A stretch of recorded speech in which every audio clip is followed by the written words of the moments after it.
European Wax Center. So when you go there, you get the best by the best. Their certified wax specialists are expertly trained in prepping, protecting, and pampering your skin. By the way, they do over 7.5 million bikinis a year. With numbers like that, you know that you're getting the best bikini service. Their secret is their signature comfort wax. It's a proprietary blend of beeswax sourced from Europe, and then a lot of other skin-soothing ingredients, which allows for easy removal plus a less painful experience. And of course, safety and security have always been their priority, and now they've added enhanced health and hygienic measures for that extra confidence and care. European Wax Center is so confident you'll love their services. Guess what? They're offering all first-time guests their first wax free. That's amazing. Visit waxcenter.com. Book your reservation today. Your first wax for a new customer is free. Go get your wax.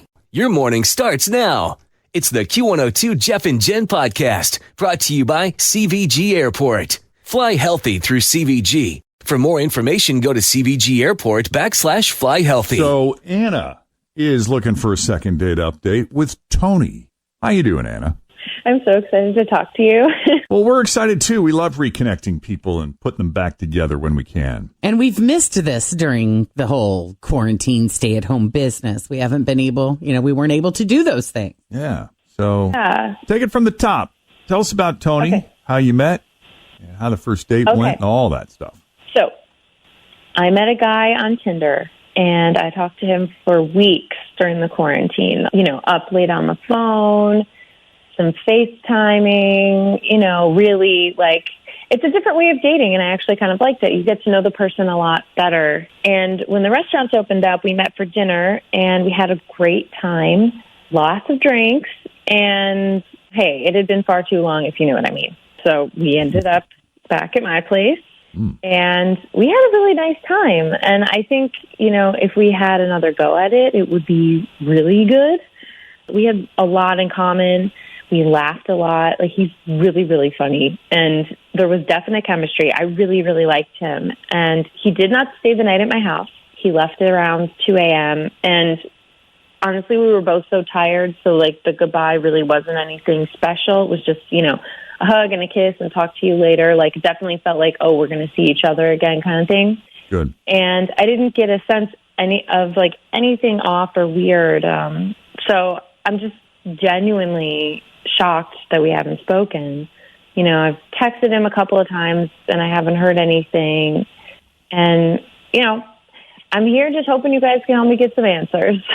Well, I was happy to hear you say you still seem to have chemistry after all of those late night phone calls and all the texts and all the FaceTime chats. Sometimes when you meet them in person, it just feels different. It's not the same. So the fact that you felt like it was the same, that you still had a lot in common, that you had enough chemistry, that you ended up hooking up and getting together is just, it's promising. Yeah, it's encouraging. Definitely, yeah. So, I'm disappointed for you that it didn't result in any more. So you've texted a few times. You haven't heard back from him. You thought for sure you'd see him again. How long has it been? It's been about 2 weeks, which I personally feel like is a really long time, especially when we were talking so frequently. So yeah, and radio silence on Tinder, and you haven't seen him online at all. Right, exactly. Yeah. So I'm hoping he's okay. I don't know. Right. Okay. Why don't we leave it there then for now? We got to take a break. While we're doing that, Fritz will get him on the phone. We'll call Tony and see what his feelings are about Anna as second date update continues with Jeff and Jenn, Cincinnati's Q102. Yeah, so Anna went on a date with Tony. This is a man that she met on Tinder and spent quite a bit of time talking to during the quarantine through text, phone calls, and FaceTime. And when the restaurants opened, they finally went out, had dinner, and hit it off in person. Ended up hooking up. Mm-hmm. Little quarantine, what would you call it? Recovery. Quarantine quality time. There you go. But unfortunately, that was a couple of weeks ago. That was the last time she'd seen or heard from him. So here we are, guys. Anna is looking for a second date update with Tony, and we're going to do our best to give it to her. You ready, Anna? I think so. Ready for that fateful phone call? Yes. Let's do it. I can hear you bracing yourself now. Hey, Tony. Yeah, who's this? It's Jeff and Jenn and Fritch and Tim at Q102. It's party time, Tony. We got you on speakerphone. How you doing this morning? Oh my gosh, you guys! You got to be kidding! Is this a second date update? Yes, sir. If you're down. Ding, ding, Tony. You want to come on for a few minutes just to have a little discussion with us? This is This is what? this is crazy. It's just, out of all the days, I know exactly why you're calling. I know exactly what's up. This is crazy. I'm super stoked to share this with you guys. So this is great. You're stoked to hear from us. Oh, wow. You guys have no idea. I'm assuming you're calling about Anna. Yeah, I just breathed a sigh of relief here because I wasn't 100% sure we were talking about the same person. Well, I mean, all right. Let me just jump right in. I'll preface everything and let you know. Like, this is freaking crazy. So Anna and I, we hooked up. And, it's a super exciting moment for me because, like, quarantine, you know what I mean? It's been a while. It's been months. So A lot of lonely people getting back out there, Right? Had a bit of a dry spell, and now things are... It's time. I think there are quite a few options for people. You have found your time. Exactly. Mm-hmm. So she's doing this whole, like, set the mood thing. She's lighting candles, turning down the lights.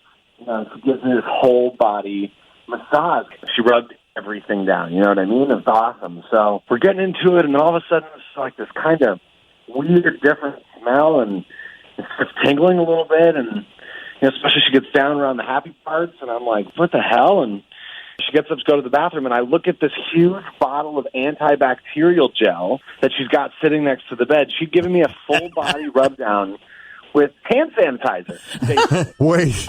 Let me give you a massage, honey. It'll be really romantic. So it wasn't lotion, it was antibacterial gel? Put your face into this hole. Yeah. Couldn't you smell it? It smelled nice. There's some out there that do. Some of them have aloe in them. They're very lovely. Oh, I love that. What is that? Man. I'm just glad she didn't rub everything down with it. So, Oh, yeah. Yeah, some areas that does not go. It could have burned a oh my little. God. I guess it didn't burn, huh? No, I mean, like it was no open parts, I guess. No So, wounds. it wasn't a total wow. burn. Oh, you're lucky. You're very I lucky. I think I'm super lucky. But I mean, seriously, it's like, if this is what post-COVID hooking up is going to be like, I think I'm good. I think I'm good. Oh, wow. I totally thought this was going in another direction because you sounded so psyched when you took the call. And then, when you told us about the antibacterial, I would have walked out of there feeling this fresh sense of clean. I'm like, I just did something dirty, but I feel clean. I don't know. I'm excited to tell someone, but she's listening, right? Yeah, she's on the line with us. I'm sorry. Anna, please feel free to jump in here. We didn't mean to monopolize the conversation. We're just fascinated by this. Yeah, I mean, I did do that. I did. But I was really careful not to go anywhere that could have caused damage or anything. It was just, I don't know. It was like once he got there, I was a little nervous about germs. And, I don't know. Maybe it was a bad idea. It was probably a bad idea. It wasn't planned, any of it. And I just kind of panicked. But I'm sorry. And I didn't. I didn't mean to you just asked me to jump in the push you shower away because of it. You know what I mean? It's like I think thought we had a really good time unaware otherwise. of what was happening. And if you had said anything, if you would have been like, what is that? We could have maybe talked about it, or I could have stopped, or yeah, communication and consent, and that would be I wonder if this is a thing. I wonder if this is this happening kind of common? everywhere? I mean, think about it. If any of you guys were single, Yeah. and you're coming out of this quarantine thing, and you're getting out there, Yeah. and you're looking for some time, would it be on your mind? Like, I'm diving into a whole cesspool of potential germs here. How can I keep myself safe while still being able to have, the kind of experience that I'm looking for in this moment? I just want to double check. You did that before the deed or after the deed? before. Okay. during That's what I thought. So she was cleaning the slate. Yeah. I assumed. I It's just a wanted to- form of foreplay. Disguised. It was kind of a Disguised. hybrid. She was, sanitizing him disguised as foreplay. I love that lotion you're using. What is that? That's bacitracin. Cleanse. That's interesting, though. Now that Jen has put this in my head, I don't really know what to think. I mean, without like if sounding- I would look, I always looked at their house when I was hooking up with people to be like, if they, if they take care of their house, they take care of their body, kind of thing. I would think, but I would always say, let's hop in the shower and do and then I would do like a check, yeah, a sore check. Look everything. Like, what have I got there? look A everything lesion over. check, Scabies. It's a mole, Tim. Calm down. Somebody doesn't change their sheets very often. Wow. So no chance of a second date here, Tony, huh? I mean, look, I'm good. That's a bummer. Okay. Yeah. Well, I guess back to the apps. Yeah. All right. Well, I wish you, Anna, do you think this is going to be a regular routine for you going forward? Or have you, I mean, it's been a couple of weeks. I mean, we've learned a lot more about the coronavirus and maybe, have you calmed down around it a little bit? And are you still as worried as you were when you went out on this date? Where are you at now? Well, I think it's probably going to take me a minute to be comfortable with it, but maybe we could just do, like you guys were saying, like a shower before or something like that if I'm with somebody in the future instead of body rub with hand sanitizer. Right. Well, Fritch, one year she gave me like an entire body washcloth. Yeah, I gave him a giant moist towelette. Big enough Like a sponge bath kind of thing? No, it was legit like the thing at Buffalo Wild Wings that you use to wipe your hands off, one of those little towelette things, but a giant body-sized one. Like maybe big enough for your entire body. Yeah, look into those. Oh, wow. All right, cool. Just saying, maybe that's a little something you can introduce for the next guy. Or just, straight up COVID testing Thank before you. they enter There you go. your home. I need to get a temperature check. This Q-tip won't hurt a bit. Thank you, guys. All right. Well, good luck, you guys. You Yeah, too. Bye-bye. You too. Bye-bye. Thanks for listening to the Q102 Jeff and Jen Morning Show podcast, brought to you by CVG Airport. Fly healthy through CVG. For more information, go to CVG Airport /fly healthy.